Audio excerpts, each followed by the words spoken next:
छाछ हमें भी मिलती है। याद रखना, जो ताकत तुम में है वही ताकत मुझ में है।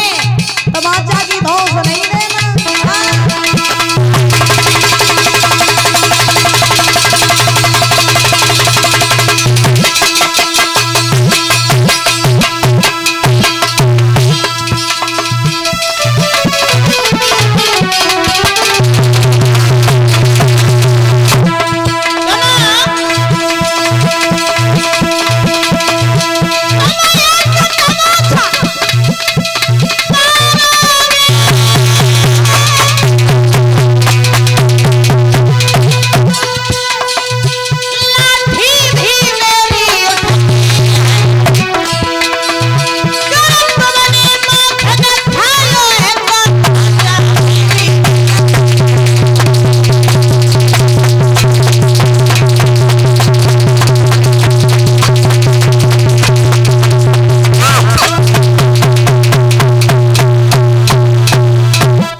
कहाँ गए?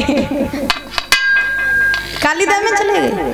अच्छा देखिए ना, कालिया शरबत खाए जाए।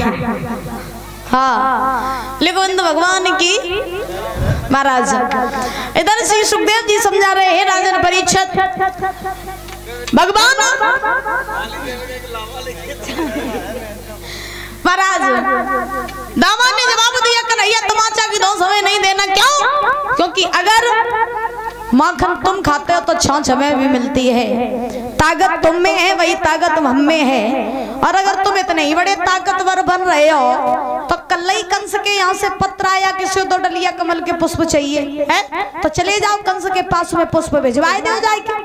सो अब भगवान कन्हैया से जब दामा ने कंस की बात करी तो अब तो महाराज भगवान बोले, देख दामा कंस की धमकी हमें दे रहा है, कंस की धौंस मत देना। क्यों? क्योंकि एक समय ऐसा आएगा जब मैं तेरी आंखों के सामने कंस का चूर चूर कर डालूंगा। रही बात फूलों की तो देख, हम अभी जा रहे फूल तोड़ के ला रहे हो कंस के पास में भिजवाएंगे। अब भगवान तक बहाना ढूंढ रहे थे कि कैसे मेरी लड़ाई होवे और हम काली दह में जाएं। हाँ, भगवान तो बहाना ढूंढ रहे थे, क्योंकि भगवान ने जो भी लीलाएं करी दादा वो केवल खेल ही खेल में करी। भगवान इस भूतल पर आए जरूर, मगर भगवान ने कभी इस बात का एहसास नहीं कराया कि मैं भगवान हूँ। भगवान हमेशा मानव बनकर के ही पृथ्वी पर रहे, साधारण बनकर के ही पृथ्वी पर रहे। अब जब फूलों की धमकी और कंस की धमकी दी है दामा ने कन्हैया को, तो अब महाराज भगवान वहां से चले। तो चल के यमुना के किनारे महाराज एक कदम का वृक्ष था, और जब कदम का वृक्ष था भैया गोलू के घुसी गए यमुना में कन्हैया और लेने को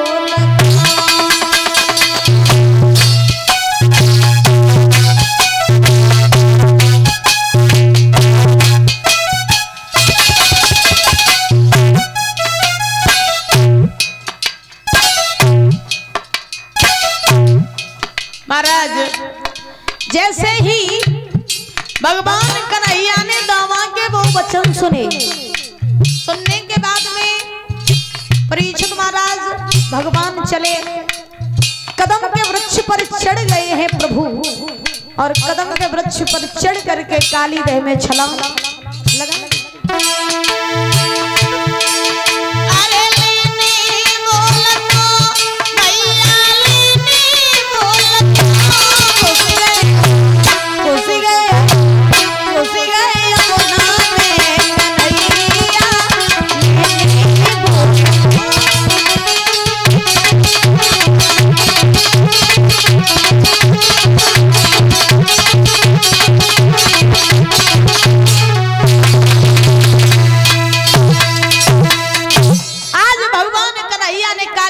छलांग लगा दी। इधर महाराज सारे ग्वाल वालों ने देखा कि कन्हैया काली देह में कूद गया, तो सारे ग्वाल वाल परेशान होकर के माँ यशोदा के पास में खबर पहुंचाई, मैया दामा की गेंद काली देह में चली गई तो कन्हैया गेंद लेवे काजे काली देह में कूद गो। अब तो माँ यशोदा भागी, बाबा नंद भागे, भाग करके सारे वृंदावन वासी काली देह पर आए। मैया यशोदा ने तो जल में कूदने का प्रयास किया, बलराम ने पकड़ लिया। मैया चिंता न करो, तो लाला कोई साधारण नहीं है, लीला करवे का से गो, लीला करके वह लौटे आएगा, है परेशान मत हो, धैर्य को धारण करो। आज इसी समय महाराज इधर भगवान कन्हैया चलते जा रहे, चलते जा रहे, चलते चलते प्रभु वहीं पहुंचे जहाँ कालिया नाग रहता है।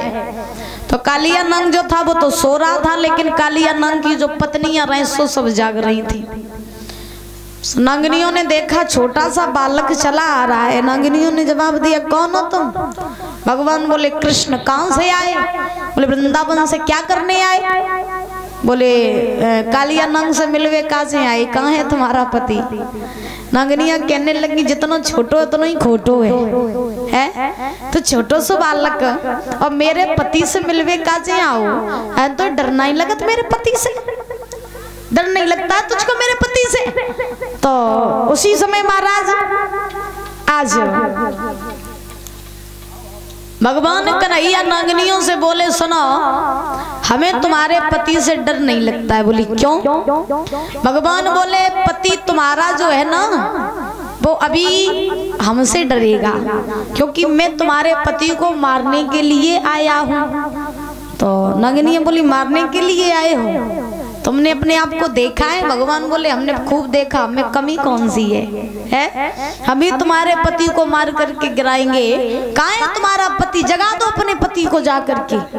नागिनियां बोली, देखो लला, 12 से तो तुम हो ही मर जाओगे, तो तुम्हारी मैया बहुत रोएगी, तासु मेरी बात मानो लला, लौट जाओ यहाँ से। भगवान बोले, न, पहले मैं तुम्हारे पति से मिलूंगा, उसके बाद लौटूंगा। रही बात मरने की, तो मैं मर जाऊंगा तो अच्छी बात है, लेकिन मरने से पहले मैं तुम्हारे पति से जरूर मिलूंगा। कहाँ है तुम्हारा पति? और भगवान ने एक बात कही, सुनो नागिनिया,